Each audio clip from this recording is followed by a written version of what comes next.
for one, am grateful, Mrs. Bush, that they are finally bringing civilization to this savage land. I could not agree with you more, my dear.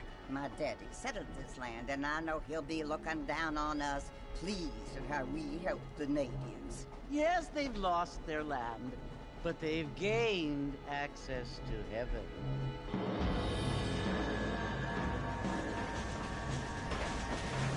But Father, do you mean unless an innocent receives communion, they're destined to go to hell?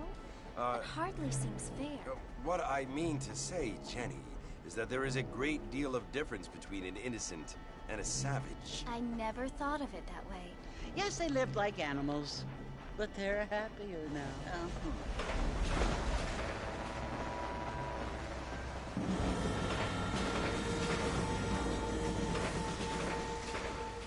Not only do people now have motor cars, Father, but I heard that pretty soon we will be able to fly. No, only angels can fly, Jenny. No, apparently people can fly. Didn't you hear? Out in Kansas, a man even got a car to fly. I hardly think so, Jenny.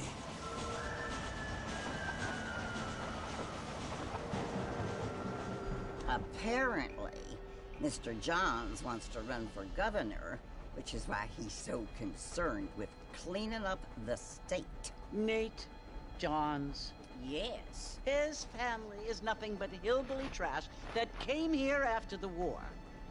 I don't want to be judgmental, but this state should not be ruled by such a disgusting family. A family without class. Apparently. The Johns family have made a lot of money, and he has a lot of friends in politics. Mrs. Bush, money isn't everything. There are many things that money cannot buy. It seems that money can buy voters, though.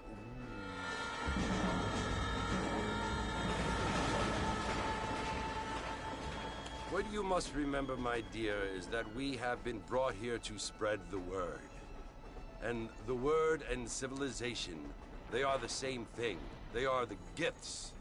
It is the opportunity we have, the chance to live among people who are decent and who do not kill each other, and who let you worship in peace. It's so confusing, Father. Sometimes I find it impossible to make the distinction between a loving act and a hateful one. I mean, they often seem to be the same thing. Yes, Jenny, it is confusing. But you only have to ask me if you need help. Indeed. Well, here we are, Mrs. Bush. Armadillo.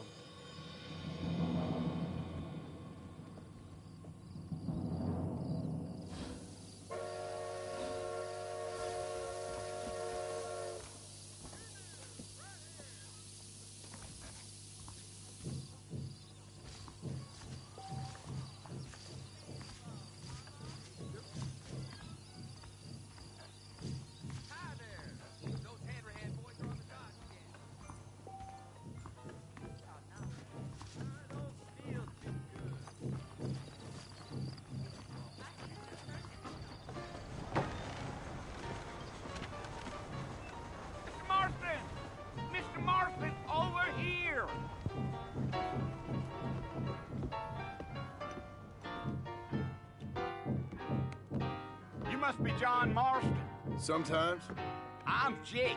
Your friends from Blackwater hired me to guide you. They ain't my friends, but pleased to meet.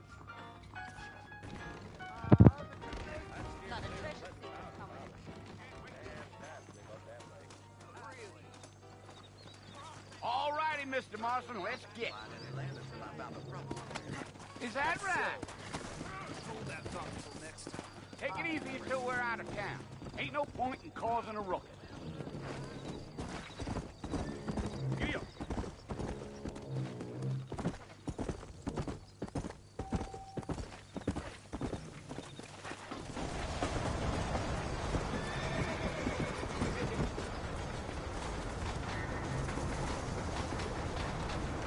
So it's Fort Mercy you want to visit? Let's get going, Mr. Marston. The marshal don't take kindly to that kind of behavior. That's right. Ain't taking nobody up to the fort in a long time. Strange place for a decent fella to want to visit, if you don't mind, Miss Van. Gee up.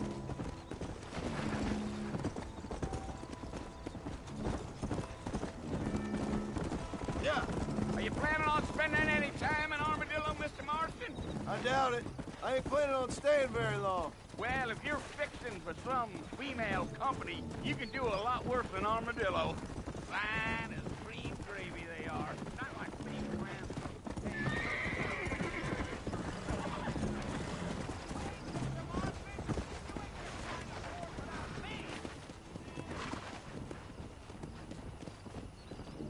Try to stay with me. I don't want you to get lost. Yeah. Oh, it was the marshal who hired me. Lee Johnson. Do you know him? I think I heard his name. Says he got a telegram from some Blackwater big bugs asking for a guy. I guess it's none of my business. That's right.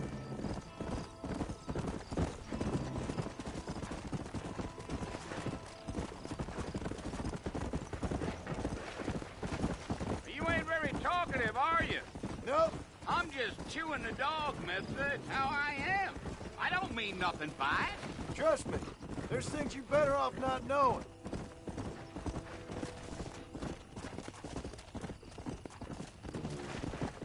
Let's go. You don't look much like no Blackwater fella. That's because I ain't. If I'm being honest, I don't care much for those highfalutin big city types. Not much at all. Blackwater ain't much of a city. More of a town with delusions, but no, me neither. Come on.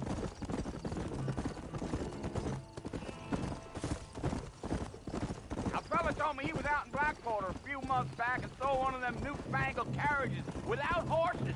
Is that so? And you wind them up like a crop. Damnedest thing ye ever saw without the aid of liquor, he told me. Times are changing fast. That's for sure. Yeah, yeah. I'll tell you, Mr. Marston, those coyotes eat better than I do. Not far now, Mr. Marston. The fort's just over this hill.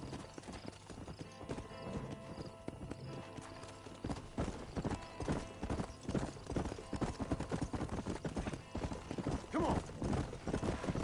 Whoa there. Listen, mister. This here is what's left. Come on.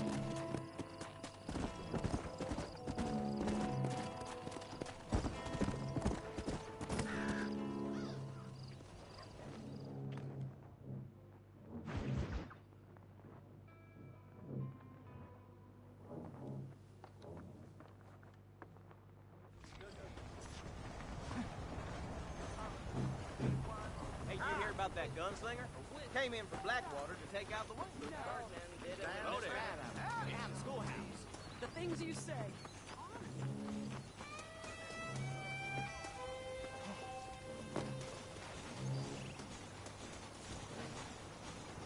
Mr. Marston, back in the land of the living, I see.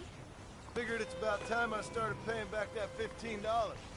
I sure can use an extra pair of hands around here. Let's see if we can get you back in the saddle.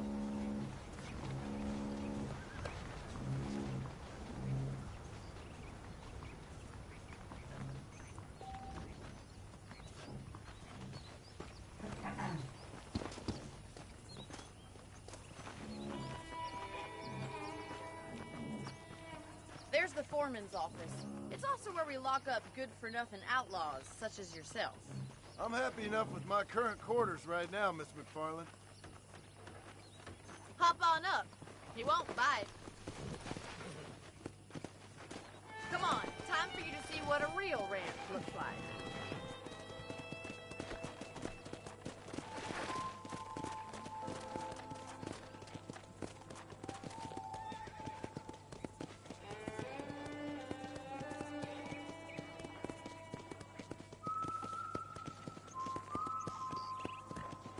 To your right is the general store. You won't find Parisian high fashion, but it's good for the essentials. Very convenient. I don't think I've ever seen a ranch with its own store before.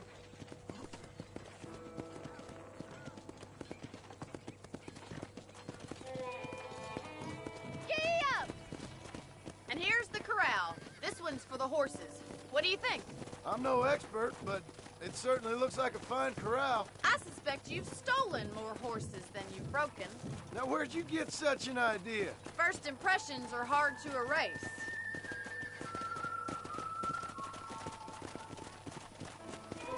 That's the train station. Things sure have changed since the line finally got finished, bringing in all sorts of new folk like yourself. Is that such a bad thing? Change is only good when it makes things better.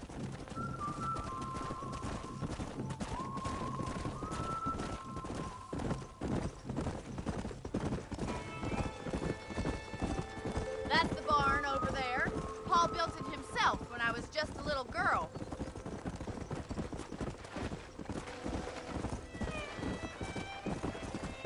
And here we are, back at the house.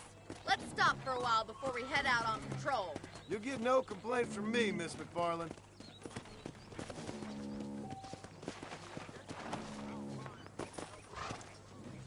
What are you waiting for? Come on, I don't bite.